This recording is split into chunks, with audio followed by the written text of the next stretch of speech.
So last class में हम लोगों ने 3 पार्ट तक देख लिया था कंसंट्रेशन ऑफ सॉल्यूशन फाइंड करने के लिए process. Now fourth one is the molality of the solution. So molality of a solution is defined as the number of moles of a solute dissolved in 1000 gram or 1 kg of a solvent, and it is denoted by small m. इसको small m से denote करते हैं. तो small m यहाँ पे जो है वो है हमारा molality. Molality, okay. And the molality is defined and it is the moles of a solute divided by mass of the solvent in kg, or we can say moles of a solute divided by mass of a solvent in per gram into 1000. Okay, the unit of molality, as we have moles of a solute, ऊपर में moles of solute है और नीचे में mass of the solvent है, और जो kg में है तो इसका यूनिट हो जाएगा moles per kg, या फिर हम इसको लिख सकते हैं moles kg minus 1. ठीक है. What is the relation between the weight and the molarity? So if W gram, capital W gram of solute are dissolved in small w gram of solvent, then molality is equal to capital W divided by molar mass of the solute into small w into 1000. This is the relation between weight and the molarity. Weight and molarity के बीच में ये relation है. This is related एक problem है हमारा यहाँ पे. Calculate the molality of a sodium containing 20.7 gram of potassium carbonate dissolved in 500 milliliter of solution. Assume that the density of the solution is 1 gram per liter. So पहले तो हम लोग देख लेंगे क्या क्या चीज़ दिया हुआ है. तो हमारा दिया हुआ है mass of the potassium carbonate is K2CO3 which is given as 20.7. Mass of the K2CO3 molar mass हम लोग निकालेंगे. जो मोलर मास हमारा जानते हैं कि इसका जो वैल्यू एटॉमिक मास पुट करने पे जो निकलता है वो हमारा आएगा 138 ग्राम पर मोल.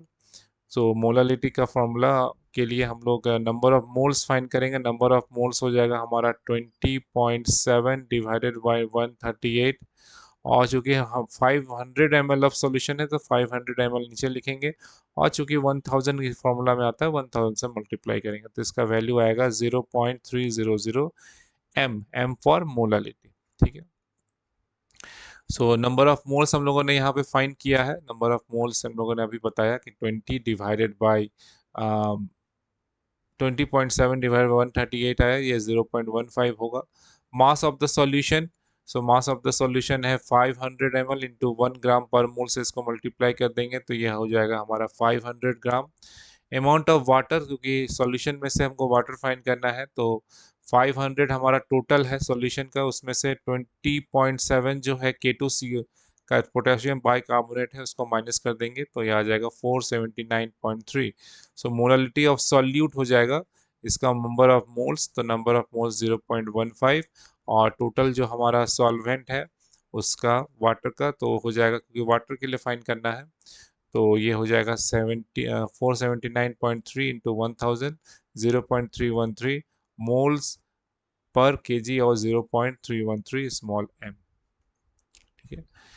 नेक्स्ट क्वेश्चन है 2.5 gram of ethanoic acid is dissolved in 75 gram of benzene. Calculate the molality of the solution. So number of moles हम लोग फाइंड करेंगे. नंबर ऑफ मोल्स का फॉर्मूला होता है जो हमारा वेट दिया हुआ है 2.5 ग्राम डिवाइडेड बाय इसका एटॉमिक मास, मोलर मास जो हम लोग फाइंड करेंगे तो मोलर मास यहाँ इसका 60 आएगा, कार्बन का 12, हाइड्रोजन का 1. इसको हम लोग कैलकुलेट कर सकते हैं इजीली. यहाँ पे ये अगर ये तो क्लासेस 11th क्लास में भी लोगों ने पढ़ा होगा CH3COOH. कार्बन का हमारा 12 होता है, 12 प्लस हाइड्रोजन का 1, 1 इंटू 3 फिर 12 कार्बन का, फिर ऑक्सीजन का 16 प्लस 1, तो ये हमारा हो जाएगा 12 प्लस 3 प्लस 12, 16 प्लस 32 प्लस 1, तो अगर हम लोग उसको ऐड करें 12 प्लस 3, 12 प्लस 12 24, 24 प्लस 7 27 और प्लस 1 28 प्लस 32, तो ये हम लोग ऐड करने पे हमारा आंसर आ रहा है 60। तो इसका मोलर मास हो जाएगा हमारा 60। तो इस तरह से हम लोग फाइंड कर सकते हैं। तो 60 ग्राम इससे हम डिवाइड कर दिया, तो इसका जो हमारा नंबर ऑफ मोल्स आया वो आया 0.0417। तो मास ऑफ द बेंजीन दिया हुआ है 75 ग्राम, तो मोलालिटी हो जाएगा हमारा number of moles of CH3COOH divide by mass of the benzene into 1000। 0.0417 divide 75 into 1000, 0.556 m जो है इसका आंसर होगा। इसमें कुछ याद करने वाली बातें हैं कि molality of a number of moles of a solute dissolve पर किलोग्राम ऑफ ए सॉल्वेंट, इसका जो डिफिनेशन है, it is denoted by small m and it is unit of mole पर केजी। और molality of independent of temperature, मतलब temperature पर इस पर कोई डिपेंड नहीं करता, टेम्परेचर के इंक्रीज या डिक्रीज से इसका वैल्यू चेंज नहीं करता है। नेक्स्ट है हमारा मोल फ्रैक्शन।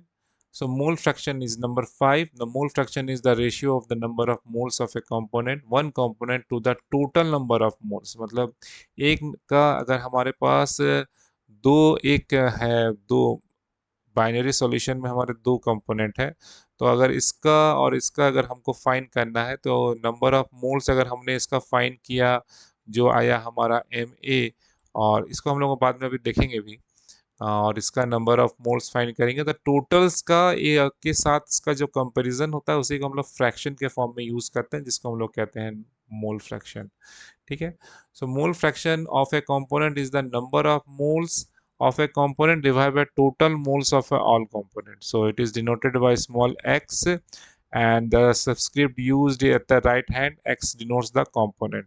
So मान लेते हैं हमारे पास सॉल्यूट और सॉल्वेंट है, और एक मेरा सॉल्यूट है ये, और बी जो है हमारा सॉल्वेंट है, और इसका नंबर ऑफ मोल्स हमारा है Na, इसका नंबर ऑफ मोल्स है हमारा Nb। तो टोटल नंबर ऑफ मोल्स क्या हो जाएगा सॉल्यूशन का, Na प्लस Nb।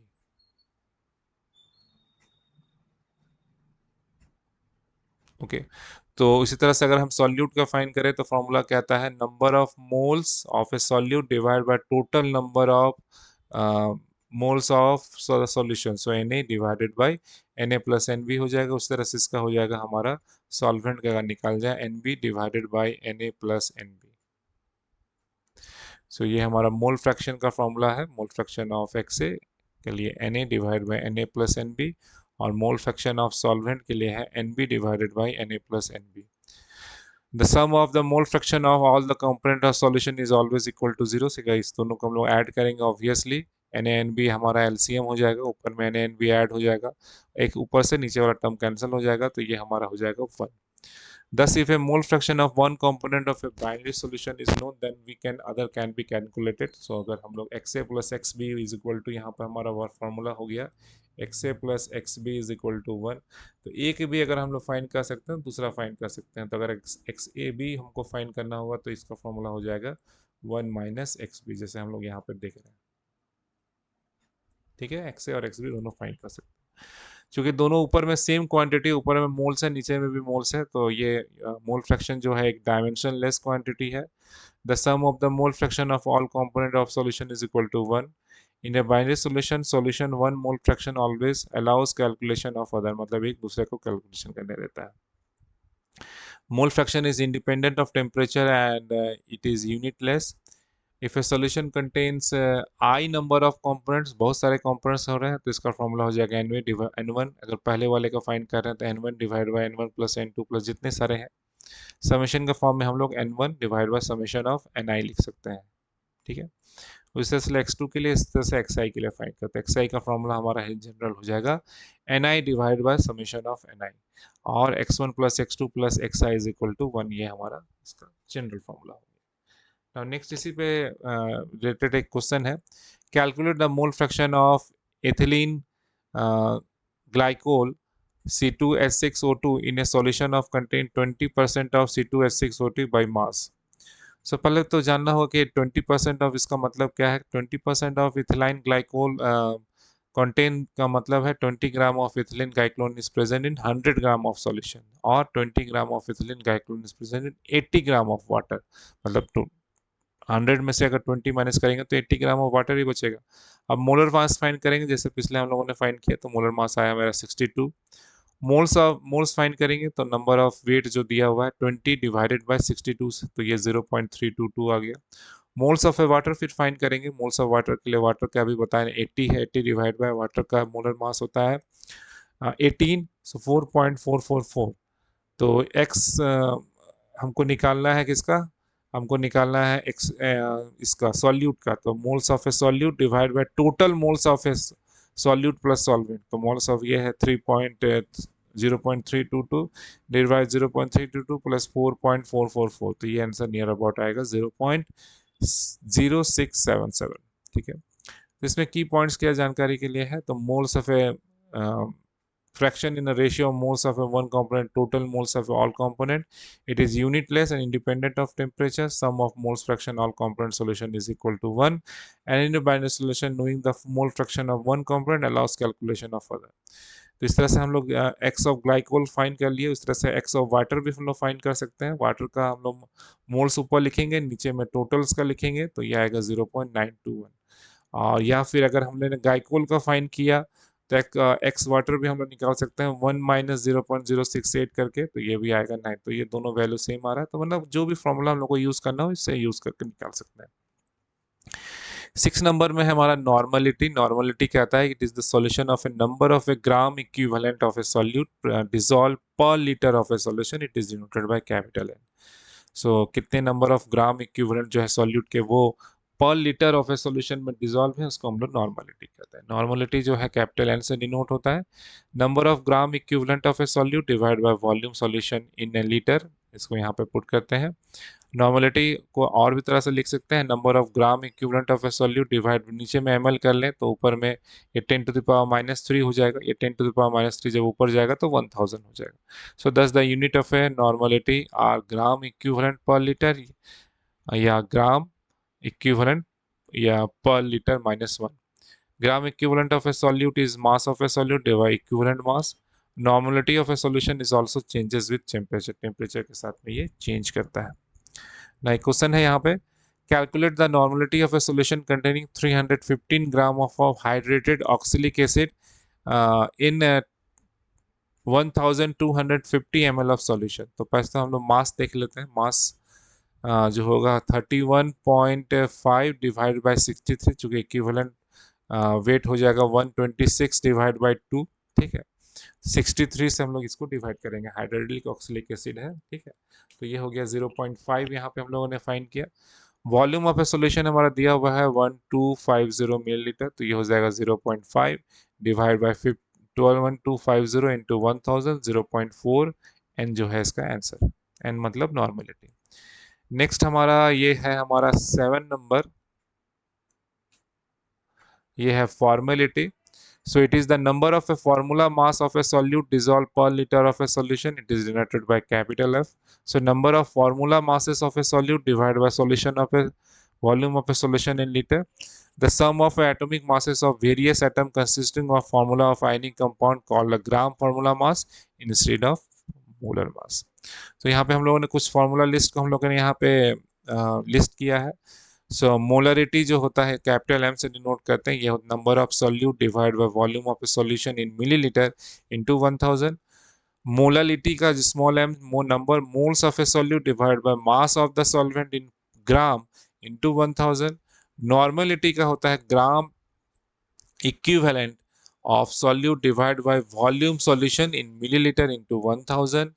नॉर्मलिटी को अगर हम इस दोनों में कंपेयर करना जाए तो इसको हम लोग लिख सकते हैं molarity into molar mass divide by equivalent mass.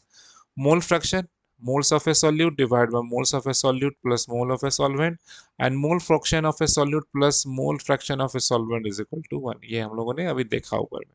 सो ये हमारे टोटल जो 7 टाइप्स कंसंट्रेशन थे या different types of finding the values of solute and solvent के लिए हमारा ये प्रोसीड्यूर था सॉल्यूशन चैप्टर में।